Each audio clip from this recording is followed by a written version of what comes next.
اعوذ باللہ من الشیطان الرجیم بسم اللہ الرحمن الرحیم۔ سورۃ بقرہ آیت نمبر 17 and 18۔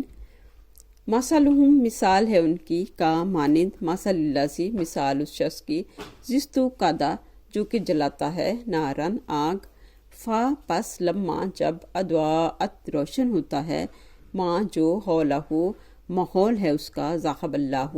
واپس لے لیتا ہے اللہ تعالیٰ، چھین لیتا ہے اللہ تعالیٰ بنورہم اس کے نور کو، اس کی روشنی کو، وترکہم اور چھوڑ دیتا ہے اس کو فی میں ظلمات اندھیروں میں لا نہیں یبصرون وہ دیکھتے، سمن بہرے ہیں، بکمن گونگے ہیں، امیون اندھے ہیں، فاہم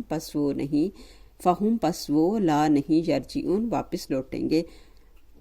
مثلہم کا مثل الذی استوقد نارا ان کی مثال اس شخص کے مانند ہے جو آگ جلاتا ہے، فلما اضاءت ما حولہ پس جب اس کا ماحول روشن ہو جاتا ہے، ذہب اللہ بنورہم تو اللہ اس کی روشنی کو چھین لیتا ہے، وترکہم فی ظلمات اور ان کو اندھیروں میں چھوڑ دیتا ہے، لا یبصرون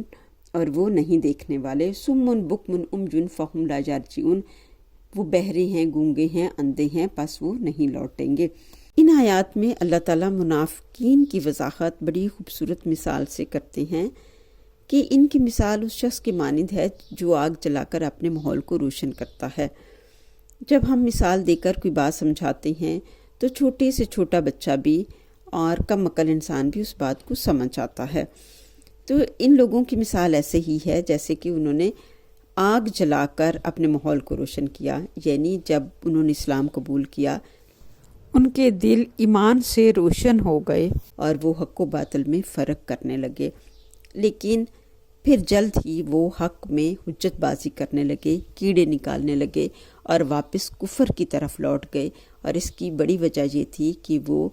دنیا کی محبت ان کے دل میں رچی بسی تھی، وہ دنیاوی فوائد کو اہمیت دیتے تھے۔ تو اللہ تعالیٰ نے ان سے روشنی چھین لی، یعنی ان سے ایمان کی روشنی چھین لی، ان سے